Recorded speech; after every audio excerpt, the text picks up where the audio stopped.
2017 was a good year for gaming.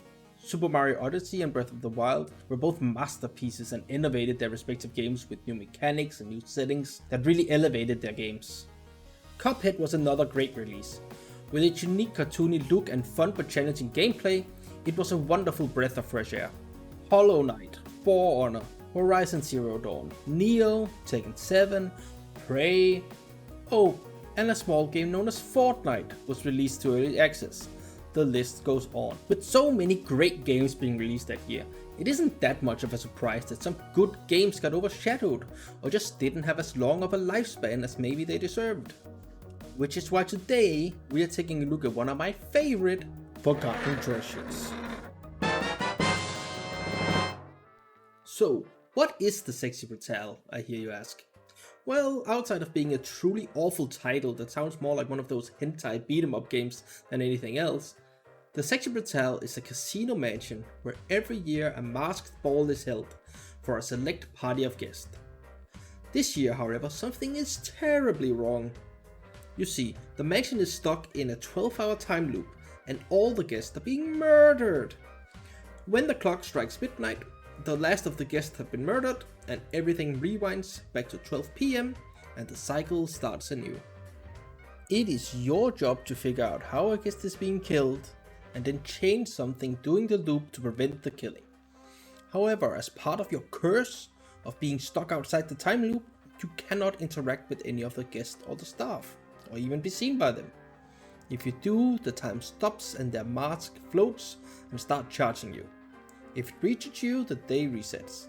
So you have to learn the routine of the guests and the staff, find a time and a place where you can intervene unseen, and save the guests from their gruesome destiny.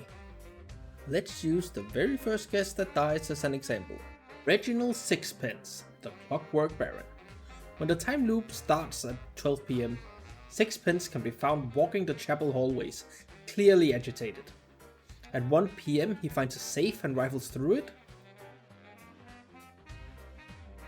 Not finding what he's looking for, he leaves the room. After this, he enters into the chapel and continues his search there. Eventually, 2 of Diamonds enters the room with a shotgun, and at 3:45 PM, Sixpence gets shot.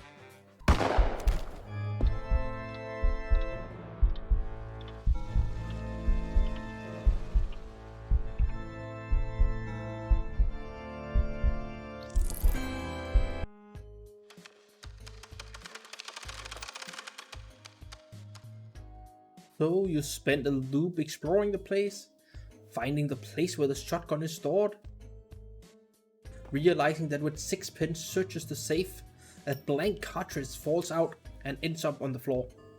Of course, by the time you've explored all and figured all this out, you hear this sound, signaling that you were too late. No worries though, you now have all the information that you need. Wait in the room until Sixpence loots the safe, pick up the blank cartridge, place the blank into the shotgun before 2 of Diamonds grabs it, and voila, you've changed the fate of Reginald Sixpence.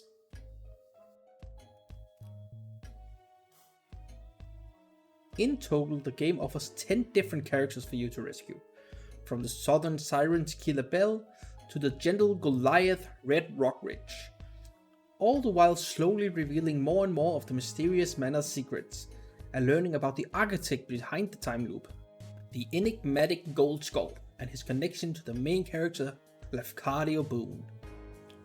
All in all, the Sexy Brutale is a cute and intriguing little puzzle game. The story is interesting and even a bit emotional at times. The gameplay is fun and the quote-unquote gimmick of the time loop mechanic is really exciting to play with, and it's fascinating to figure out how everything in the manor plays out over these 12 hours you find yourself stuck in. As the clock ticks during these 12 hours, you'll hear sounds, a window breaking, a loud bang, and so on. And you quickly realize that these sounds are the guests being killed. And it really makes the manor feel big. And it's a constant reminder that things are happening all throughout the manor, and that by the end of it all, you'll know exactly what every sound entails. Speaking of sounds, let's address the soundtrack in general. This game has one banger of a soundtrack that really sets the mood and atmosphere of the entire experience. Each area of the manor and guest has its own theme, all of them great. My personal favorite outside of the main theme tune would probably be Watch Your Poison, the bar theme tune. Just listen to this.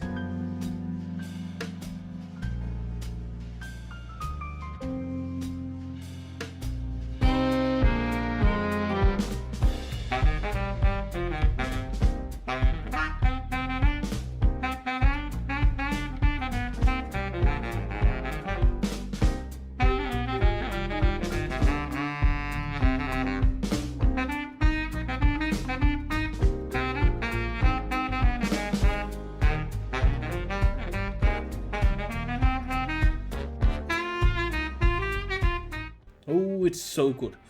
The OST is top of the line and easily among the best video game soundtracks ever made. The game also doesn't overstay its welcome. According to howlongtobeat.com, the game takes about 6 hours to play through the main story of the game. Add on an extra hour for the true ending, and for the full experience and all achievements, about 8.5 hours. Though I will say that I personally spent closer to 10 hours to get everything, but it obviously depends on how fast you figure out the solutions to the different puzzles and so on.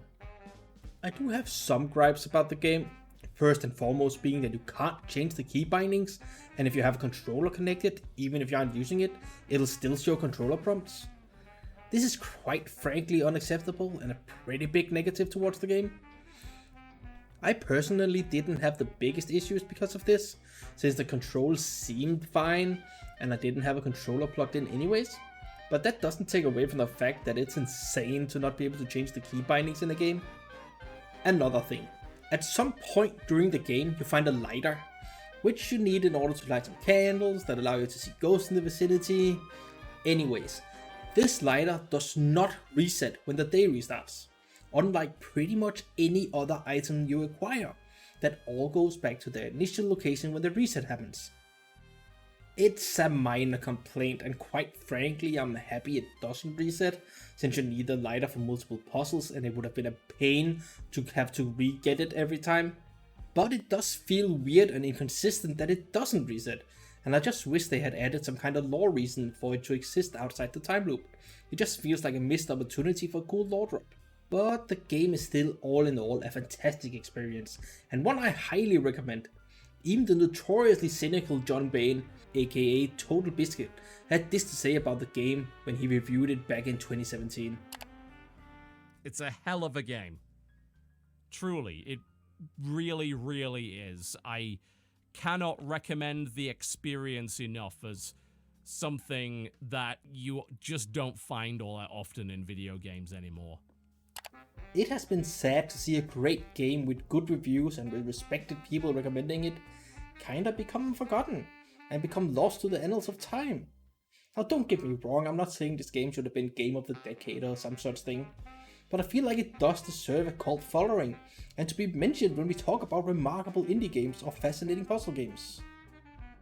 I hope that by sharing this with all of you and singing its praises for a bit, that the Sexy Brutale can step back into the spotlight and stop being one of gaming's forgotten treasures.